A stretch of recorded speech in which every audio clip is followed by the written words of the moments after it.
Pete the cat goes camping. Pete is going camping with his family. This is his first camping trip. He can't wait. Camping sounds groovy. Pete and his brother Bob pack the car. They bring food, flashlights, fishing poles, and tents. Don't forget the sleeping bags, says Dad.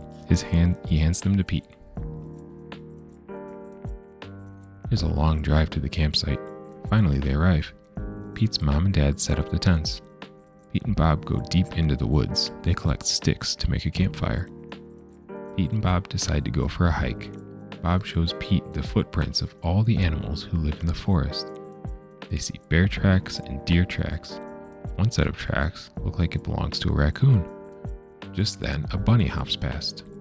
He leaves another set of tracks in the dirt. Pete looks at a big footprint. Far out, he says. Look how big this is, Bob.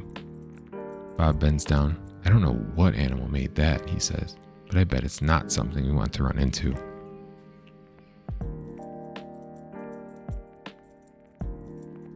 Bob and Pete make their way back to the campsite. Their dad is waiting for them. Come on, boys, he says. It's time to catch our dinner. Pete's dad holds up his fishing rod.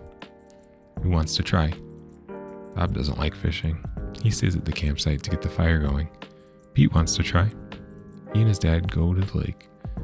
They have to be very quiet so they don't scare away the fish. Finally, Pete feels something tug on his line. He caught something. Pete and his dad bring their catch back to the campsite.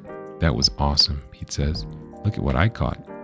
Pete's mom takes the fish from him. She cleans it and cooks it over the campfire. It is delicious. Great job, Pete. After dinner, Pete and his family gather around the fire to keep warm. It is getting dark out. Pete looks up at the sky. He has never seen so many stars before.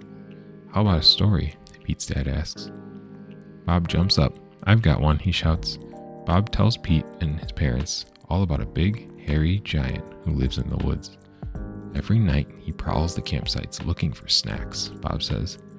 In the morning, all that's left are crumbs and giant footprints.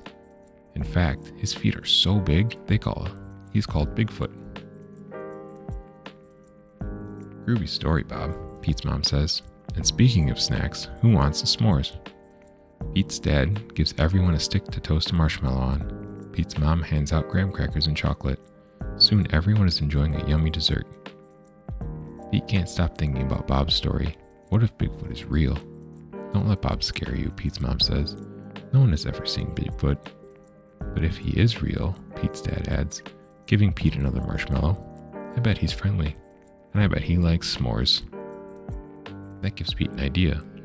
He decides to make a s'more for Bigfoot. That way if he does come, he'll have a tasty snack.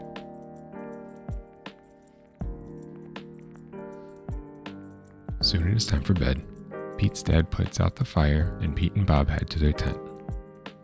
Pete snuggles into his sleeping bag. It's warm and cozy, but he can't sleep. The woods seem extra dark and all the forest sounds seem extra loud.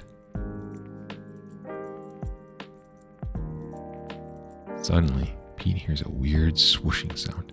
He sits up and looks around. Bob, says Pete. What's that? Bob opens one eye and listens closely. It's just the wind, he says finally. Pete still can't sleep. He hears a strange hooting sound. It's just an owl, Bob says. That makes Pete think of his friend Owl. He starts to feel better, but then he hears a loud chirping sound. It's just the crickets, Bob says. Go to bed, Pete. Pete puts his pillow over his head. Maybe he can hide from the noises. Crack. Pete sits up again. Bob, did you hear that? He asks, but Bob is fast asleep.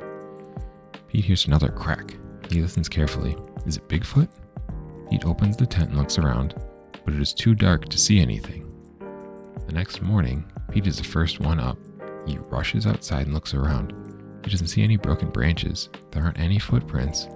Then, Pete sees the table. The s'mores he left for Bigfoot is gone. In its place is a note. It says, "Thanks for the treat, XOXO," and is stamped with the biggest footprint Pete has ever seen. Pete shows the note to his family. I knew Bigfoot was real, Bob shouts. Pete smiles. He knows now that Bigfoot isn't scary. Just because he looks different doesn't mean Pete should be afraid of him. Pete starts looking for sticks. He can't wait to make another s'more for his groovy new friend, Bigfoot.